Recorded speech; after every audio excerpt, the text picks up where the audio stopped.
ஆண்டவராகிய இயேசு கிறிஸ்துவின் நாமத்தினால இன்னைக்கு 12வது நாள்.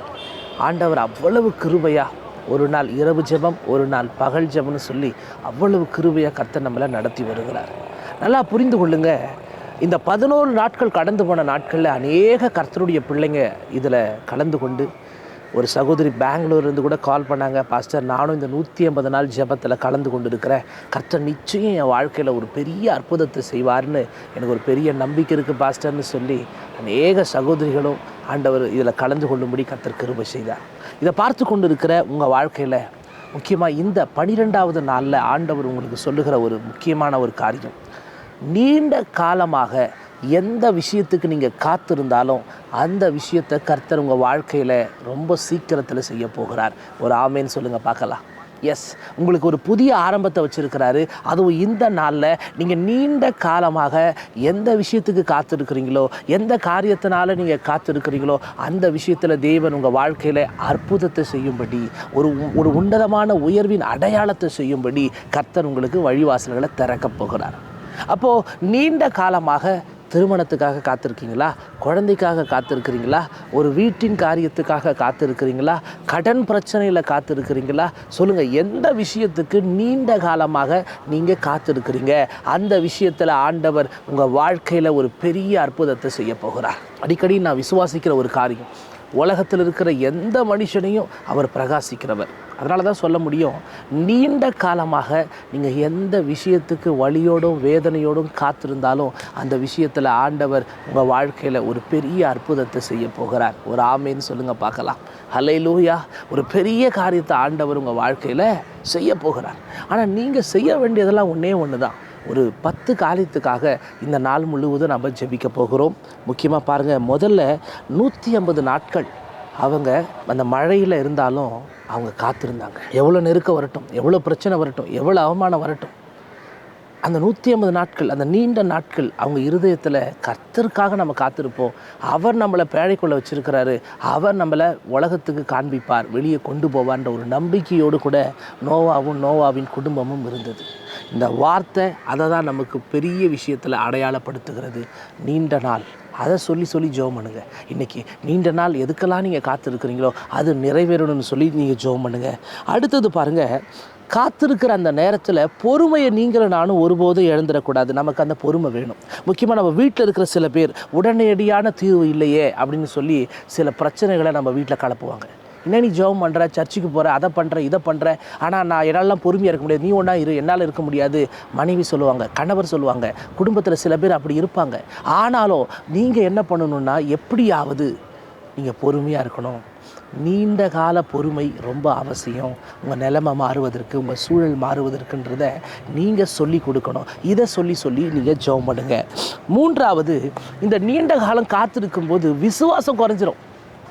ரொம்ப முக்கியமான விஷயம். கிரியை இல்லாத விசுவாசமே செத்த விசுவாசம் அப்படின்னா நினைக்கிற விசுவாசம் கூட இருக்காது. அப்போது அப்பேற்பட்ட ஒரு சூழலில் நம்ம நிலைமை மாறுவதற்கு, சூழல் மாறுவதற்கு நம்முடைய குடும்பம் முக்கியமாக இதனால் நீங்கள் ஜெபிக்க வேண்டிய ஒரு காரியம். நல்லா புரிந்து கொள்ளுங்க, விசுவாசம் குறையக்கூடாது. இந்த காலம் காத்திருக்கிறீங்க, ஆனாலும் கைவிடாத தேவனாக தான் உங்களுக்கு அவர் இருப்பார். ஆனாலும் விசுவாசத்தை குறைக்கிற சில விஷயங்கள் நம்ம வாழ்க்கையில், நம்ம குடும்பத்தில் பிசாசு ஏதாவது ஒரு ரூபத்தில் கொண்டு வந்து நம்மளை கெடுத்துருவான், சின்ன பின்னமாக்கிடுவான். அவங்ககிட்ட இருந்து தப்பிப்பதற்காக நான் சொல்கிறேன், விசுவாசத்தை நம்ம பிள்ளைகளும் சரி நீங்களும் சரி கைவிடக்கூடாது. அதை சொல்லி நீங்கள் ஜெபம் பண்ணுங்க. 4வது முக்கியமான ஒரு காரியம் நீங்கள் பார்க்கணும், குடும்பத்தில் விசுவாசம் எந்த அளவுக்கு அப்படி இருக்கோ அதே போல் கடவுள் மீது இருக்கிற ஒரு நம்பிக்கை அதுவும் குறையக்கூடாது. விசுவாசத்துக்கும் நம்பிக்கைக்கும் நிறைய வித்தியாசம் இருக்கிறது. ஏன்னா காணப்படாதவைகளை நம்புறது தான் விசுவாசம். நம்பிக்கை என்ன? நிச்சயம் கடவுள் நமக்கு ஒரு அற்புதத்தை செய்வார். அப்படிப்பட்ட ஒரு நம்பிக்கையை உங்கள் பிள்ளைகளுக்குள்ளே, உங்களுக்குள்ளே நீங்கள் வளர்த்து கொள்ளணும். ஏன்னா 4வது ஜெப குறிப்பு என்னென்னா, குடும்பத்தில் நம்பிக்கை அணையாதபடி ஒரு விளக்கு மாதிரி நம்பிக்கை. அந்த விளக்கு எரிஞ்சாதான் வெளிச்சம் இருக்கும். அந்த வெளிச்சத்தில் நம்ம வாழலாம். ஆனால் விளக்கு அணைஞ்சு போச்சுன்னா இருட்டாயிடும். அப்போ நம்பிக்கை இல்லாத வாழ்க்கை விசுவாசத்துக்கு நேராகவும் போகாது. எதுக்கு அவ்வளோதான், பிரயோஜனமே இருக்காது, இருட்டான ஒரு வாழ்க்கையாகிடும். அப்போ கணவருக்குள்ளே, மனைவிக்குள்ளே, பிள்ளைகளுக்குள்ளே நீங்கள் பேச வேண்டியது, நீங்கள் சொல்ல வேண்டியது ஒரு நாளும் ஒருபோதும் உங்களுக்கு எது குறையக்கூடாது? நம்பிக்கை குறையக்கூடாதுன்னு சொல்லி அவங்க இருதயத்தில் எவ்வளவு பாரமாக இந்த விஷயத்தை பதிவு பண்ண முடியுமோ அவ்வளவு அழகாக நீங்கள் பதிவு பண்ணணும். அதுக்காக இந்த நாளில் ஜெபம் பண்ணுங்க.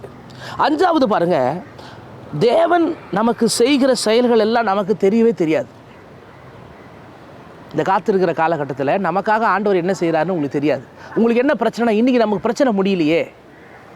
இஸ்ரவேல் ஜனங்கள் ஜெபிச்சு ஜெபிச்சு ஜெபிச்சு சோர்ந்து போய் சில பேர் செத்தே போயிட்டாங்க. ஆனால் ஆண்டவர் ஓரேப் என்ற அந்த மலையின் மேலே போராடி கொண்டு இருக்கிறார். யாருக்காக போராடுறாரு? மோசேக்கு, அந்த ஜனத்துக்காக. அந்த ஜனங்களுடைய சத்தத்தை ஆண்டவர் கேட்டார். அது பரலோகத்துக்கு மேலே போனது, தேவ சமூகத்தை சத்தம் எட்டியது. இதெல்லாம் நடந்தது. நல்லா புரிந்து கொள்ளணும். நீங்கள் கர்த்தர் உங்க கூட பேசுகிறார். அப்போது நீங்கள் காத்திருக்கிற காலகட்டத்தில் உங்கள் வாழ்க்கையில் உங்களுக்கு தெரியாத விஷயம் என்னென்னா, ஆண்டவர் உங்களுக்கு என்ன செய்கிறாரோ அதை உங்களால் புரிந்து கொள்ள முடியாது, அதை உங்களால் தெரிந்து கொள்ள முடியாது. அப்போ நீங்கள் அதற்கு உங்களை தாழ்த்தி ஆண்டவர் எதை செஞ்சாலும் நன்மையானதை செய்வார்ன்ற ஒரு நம்பிக்கையில் நீங்கள் நல்லா இருக்கணும். ஏன்னா எதுவும் உங்களுக்கு நடக்கிறது மாதிரி தெரியாது. பிளைண்டாக இருக்கும். பிளைண்டு, என்ன நடக்குதுன்னே தெரியல வாழ்க்கையில். ஆனால் அரராத்தில் போய் இறங்க போகிறது உண்மை தானே? அது அப்போனா உங்கள் வாழ்க்கையில் சில விஷயங்கள் அப்படி தான் இருக்கும். கர்த்தர் உங்களுக்கு செய்கிறது தெரியாத மாதிரியே இருக்கும். அதை நீங்கள் இருதயத்தில் உணர்ந்து ஆண்டவர் எல்லாத்தையும் பார்த்துப்பாருன்னு அவர் மேலே ஒரு நம்பிக்கை உள்ளவர்களாக நீங்கள் இருக்கணும். அதற்காக இந்த நாளில் நீங்கள் 5வது ஜெப குறிப்பு நீங்கள் ஜெபம் பண்ண போகிறீங்க. 6வது பாருங்கள், ரொம்ப முக்கியமான விஷயம். இந்த நீண்ட கால பிரார்த்தனைக்கு பதில் வரல அப்படின்னா ஒரு விஷயம் நடக்குங்க. அந்த நீண்ட காலத்தில் ஒரு சோர்வுன்னு ஒன்று இருக்குது பாருங்கள். இங்கே வசனம் ரொம்ப தெளிவாக சொல்லுகிறது. நீண்ட காலமாக ஜெபிக்கிற காரியத்துக்கு சரியான நேரத்தில் பதில் வரலைன்னா ஒரு பெரிய சோர்வு தாக்கிடும். அது ரொம்ப மோசமான வழியை தருங்க. அது ஒரு மனநோய், எலும்பு உருக்குகிற ஒரு காரியம்னு வேதம் சொல்லுகிறது. அப்போது அந்த சோர்வு உங்கள் பிள்ளைகளுக்கும் உங்களுக்கும் வராதபடி நான் ஜெபம் பண்ணுறேன், நீங்களும் ஜெபம் பண்ணிக்கிங்க. இது ரொம்ப முக்கியமான விஷயம். இந்த 6வது காரியம், இந்த சோர்விலிருந்து வெளியே வருவதற்கு தேவன் உங்கள் வாழ்க்கையில் ஒரு உதவி செய்வாராக.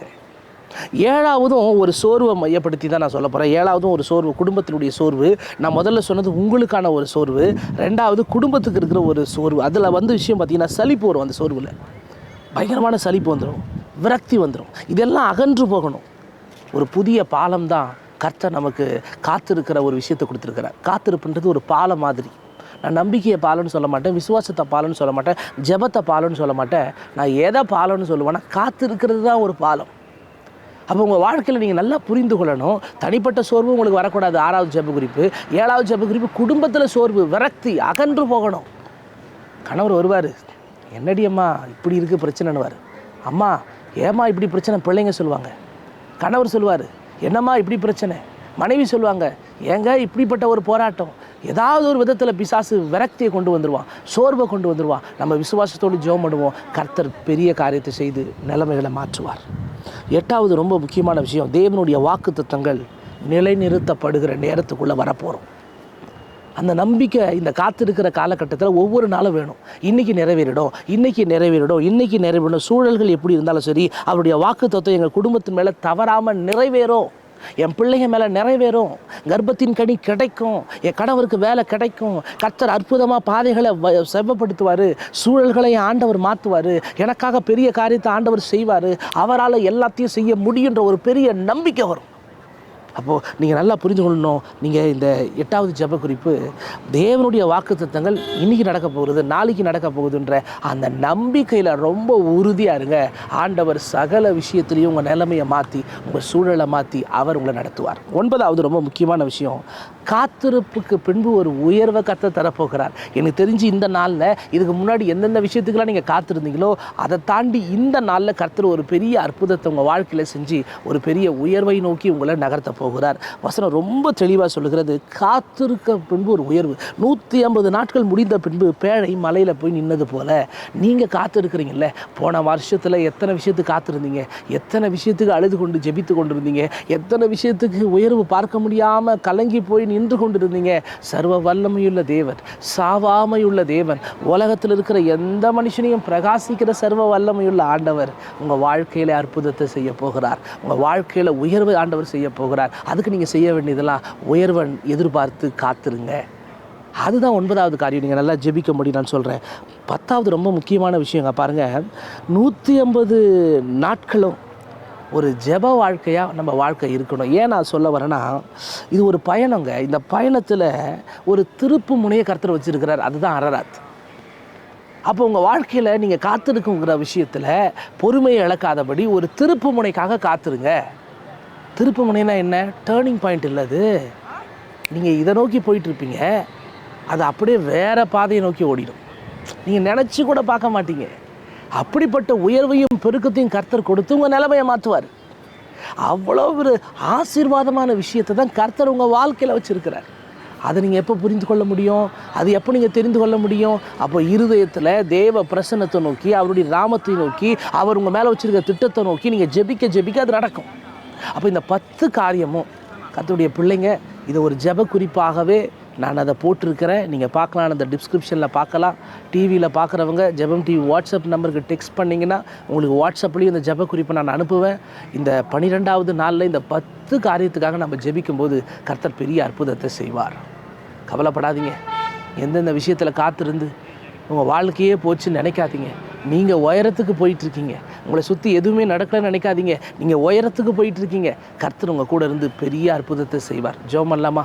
வானத்திலும் பூமியிலும் சகல அதிகாரம் படைத்த ஆண்டவரே, எங்கள் ஜனங்களுடைய நிலைமையை மாற்றுகிறவர், எங்கள் ஜனங்களுடைய சூழலை மாற்றுகிறவர், எங்கள் ஜனங்களுக்கு தேவையான அற்புதத்தை செய்கிறவர். ஒருபோது எங்கள் ஜனங்களுடைய வாழ்க்கையை நடுத்தெருவில், நடுக்கடலில், நடு வழியில் விட்டு போகிற தேவன் அல்ல. உயரத்தில் கொண்டு போய், அரராத்தில் கொண்டு போய் என் ஜனங்களை வைக்கிற தேவன். அப்பா, நீங்கள் அற்புதமான பாதையில் ஜனங்களை நடத்துங்க. உங்கள் பிரசன்னத்தின் பாதையில் ஜனங்களை நடத்துங்க. அவங்க கூட இருந்து பலப்படுத்தி நடத்துங்க. அவங்க தேவைகளை சந்தித்து கர்த்தர் பலப்படுத்தி நடத்துங்க. அவங்க வாழ்க்கையில் தீர்மானங்களை அடையாளப்படுத்தி கர்த்தர் பலப்படுத்தி நடத்துங்க. உங்கள் திட்டத்தில் அவங்கள மறைத்து பாதுகாத்து கொள்ளுங்கப்பா. ஆசீர்வதிங்க, பலப்படுத்துங்க. இயேசுவின் மூலம் ஜெபிக்கிறோம் எங்கள் ஜீவனுள்ள நல்ல பிதாவே. ஆமேன், ஆமேன், ஆமேன். கர்த்தர் நல்லவருங்க. ஆண்டவர் பெரிய காரியத்தை உங்கள் வாழ்க்கையில் செய்வார். எதை பற்றியும் கவலைப்படாதீங்க. இந்த 12வது நாள் உங்கள் காத்திருப்பு வீண் போகாதுன்னு கர்த்தர் சொல்கிறார். God bless you. கர்த்தர் உங்கள் கூட இருக்கார். ஏமே